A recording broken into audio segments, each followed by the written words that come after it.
ആഴക്കടൽ ധാതു ഖനനത്തിനായുള്ള കേന്ദ്ര സർക്കാർ നീക്കം ഉപേക്ഷിക്കണമെന്നാവശ്യപ്പെട്ട് കേരള നിയമസഭ. സംസ്ഥാനത്തിന് സമ്പദ്ഘടനയെയും പാരിസ്ഥിതിക സന്തുലനത്തെയും കേന്ദ്ര നിയമ ഭേദഗതി ഗണ്യമായ രീതിയിൽ പ്രതികൂലമായി ബാധിക്കും.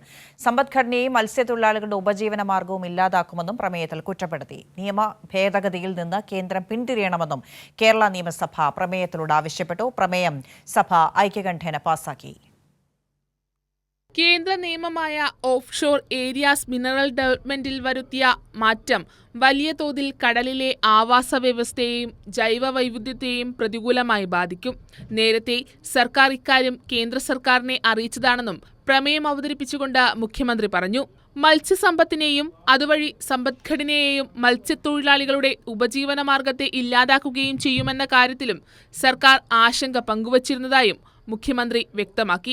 ആഴക്കടൽ ധാതു ഖനനത്തിനായുള്ള കേന്ദ്ര സർക്കാർ നീക്കം ഉപേക്ഷിക്കണമെന്ന് ആവശ്യപ്പെട്ടുകൊണ്ട് അവതരിപ്പിക്കുന്ന ചട്ടം 118 പ്രകാരമുള്ള പ്രമേയം ഞാൻ അവതരിപ്പിക്കുന്നു.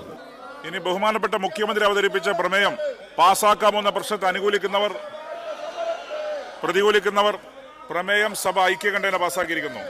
കേരളത്തിലെ പരമ്പരാഗത മത്സ്യമേഖലയായ കൊല്ലത്ത് ധാതുഖനന ലേലം നടത്താനുള്ള കേന്ദ്ര ഖനി മന്ത്രാലയത്തിന്റെ നടപടികളെ വലിയ ആശങ്കയോടെയാണ് സംസ്ഥാനത്തെ ജനങ്ങളും സഭയും വീക്ഷിക്കുന്നതെന്നും സംസ്ഥാനത്തിന്റെ സമ്പദ്ഘടനയെയും പാരിസ്ഥിതിക സന്തുലനത്തെയും ഗണ്യമായ രീതിയിൽ പ്രതികൂലമായി ബാധിക്കുന്ന കേന്ദ്ര സർക്കാരിന്റെ നിയമ ഭേദഗതിയും തുടർ നടപടികളും ഉടനടി ഉപേക്ഷിക്കണമെന്ന് സഭ ഐക്യകണ്ഠേന കേന്ദ്ര സർക്കാരിനോട് ആവശ്യപ്പെട്ടു.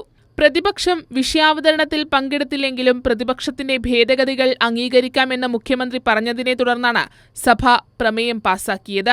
കൈരളി ന്യൂസ്, തിരുവനന്തപുരം.